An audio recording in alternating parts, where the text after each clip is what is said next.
Amigos, continuamos con nuestros diálogos nocturnos y sin censura. Y esta noche le voy a pedir que le avisen a Enrique Krause, ¿a quién más? No sé, al Twitter de la derecha. Ya llegó Sabina Berman a este estudio sin censura. Te agradezco mucho, Sabina. Encantada. Que nos acompañes. Y te iba a presentar escritora, conductora, provocadora, columnista, pero me ganó eso de avísenle a Enrique Krause. Sí, caray. Nos debemos ya un desayuno, ya tenemos mucho que no nos veíamos. Es un rato, es que la ciudad de pronto es muy grande porque hay muchos coches en medio, ¿no? Llegar a cualquier lugar te tarda mucho. Te preguntaría cómo te va, pero sé que te va muy bien. Con esas entrevistas que estás haciendo de largo aliento, sí, con los aspirantes a la candidatura presidencial, como digo yo aquí en Sin Censura, dejas la víbora chillando. Y tenemos otra serie que mezclamos, una semana una y otra semana otra, que es la serie sobre los poderes en México. Porque siempre hablamos en México del poder y decimos el poder presidencial, pero ese es un mapa que ya nos queda muy chico y que sirve para esconder casi todo. Los verdaderos 10 poderes de este país. De hecho, escribiste hace poco una columna muy interesante, creo que la comentamos aquí en Sin Censura. A ver, ¿a qué poder revisas? ¿No? Exacto. Al poder se le revisa y se le cuestiona. Claro, pero ¿a qué poder? A todos, ¿no? Entonces, y en México tenemos, mira, todo el siglo XX fue el PRI, el priato, la dictadura blanda, en donde efectivamente el presidente en turno se las daba del presidente imperial, que no se movía una hoja de papel o de vegetal en el país sin su anuencia. Era una exageración, evidentemente, pero después del neoliberalismo que empieza en 1988, que le transfiere una cantidad bárbara de poder al poder económico y al poder mediático, y luego de la entrada a la democracia en el 2000, y luego, o durante más bien, de López Obrador, ya no tiene ningún sentido. Ese mapa chiquito de un poder central, que es el poder del presidente que decide todo, y algunos protestan y otros alaban, está totalmente rebasado, no tiene nada que ver con nuestra cotidianidad, y basta asomarse a cualquier periódico, ¿no? Existen 10 poderes, te los digo.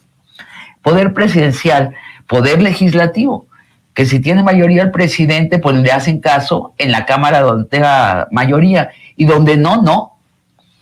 El Poder Judicial, que... Podrido. Bueno, es el poder más corrupto de México, sin duda. No sé tú, a mí me dicen que tengo que presentarme ante un juez o una jueza, me persigno, y eso que no soy católica, pero sí me da terror, yo creo que cualquier mexicano que no sea mega poderoso o mega rico, se muere de miedo con el... Y el equipo de producción pone la foto de Norma Piña. No sé si se jodió la cosa más con la llegada de Norma Piña. Es parte, sin duda, de ese poder, que ahora es el poder que salió a la derecha, ¿no? Después está el poder de la oposición. A ver, poder presidencial, poder legislativo, poder judicial. Poder de la oposición, que sin duda... Que ahorita es casi nulo. Está muy desbaratada la oposición, ya platicaremos de eso seguramente. Es un tema que nos agrada. Nos une. El poder económico. El poder económico es el poder más grande del país. Ese es el poder más grande del país. Ese es el que maneja los hilos que afectan lo que comemos y lo que no comemos. Y no es necesariamente manejado por el presidente como en otros momentos históricos. Así es un poder, todos estos poderes tienen cada uno su interés particular y negocian entre sí, como lo vemos a diario en las mañaneras. Pero a ver, el crimen organizado es un poder. Ese es el sexto. Totalmente independiente, totalmente, ese sí, y transnacional. Uf. En México reside el centro de la red más extensa de narcotráfico del planeta. En otros momentos hasta orgullosos podríamos estar de la capacidad de nuestros narcotraficantes.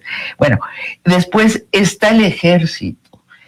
El poder como ejército. O el ejército como poder, perdón. El ejército es un poder con el que negocia el presidente, y los anteriores. No se le somete de inmediato. Y cuando el presidente coloca en distintos puntos de la República autoridades del ejército, sabe, y todos los que estamos al tanto sabemos, que ellos su primer comandante no es el presidente de México. Es el jefe de las Fuerzas Armadas, es el secretario de la defensa, ¿sí? Pues lo hemos visto al presidente un par de veces ya levantar la mano hacia el ejército y retirarla. Y es natural, no es que el presidente sea collón o sea corrupto, es que es un poder en sí mismo. Y estoy describiendo una democracia saludable, ¿eh? Y además hay que decirle a la gente, o sea, el gobernar un país, el ser el presidente, es por ahí como un juego de ajedrez. Así es. Fichas, mueves, cambias por gobernabilidad, por muchas cosas que están en juego y que no son necesariamente visibles. Y al mismo tiempo, fíjate que tenemos la inusitada experiencia de ver a un presidente gobernar en vivo y en directo. O sea, sí lo vemos negociar, atacar también. Nunca habíamos visto un presidente atacar, ¿no? Este presidente la tiene casada contra el poder mediático, que me lleva al octavo poder.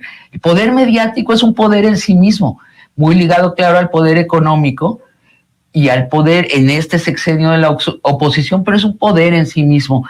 Después tenemos el poder de Estados Unidos en México, que es un poder que de pronto salen los periódicos, ¿no? Pero en realidad está todo el tiempo. Tenemos economías imbricadas, los dos países, para bien. Y para mal tenemos el trasiego más grande de droga de un lado para otro y los tenemos metidos incluso militarmente en este país. Y el trasiego de armas de allá para acá. Sí, bueno, imagínate, combaten a un ejército que ellos mismos arman. Mira la locura del poder norteamericano. Y el poder religioso. Hace unos días el presidente de la mañana dijo, un cardenal mexicano le pidió al embajador de Estados Unidos en el Vaticano que hablara con el presidente para que no me dejara llegar. ¿Qué? Claro, y los sacerdotes en este país reciben órdenes de otra parte, ¿no? Es un poder muy mezclado, muy interesante, porque actualmente el catolicismo va en declive en México y los protestantes van en aumento. Entonces, pero los protestantes tienen su núcleo ideológico fuera de México, en Estados Unidos, y los católicos tienen su núcleo ideológico en el Vaticano. O sea, es un país complejo. Queríamos una democracia tenemos. Entonces, por eso los análisis que yo oigo a menudo en la tele o leo en los periódicos me parecen de un rancho, no del país que tenemos, complejo, dinámico, embroncado. Y además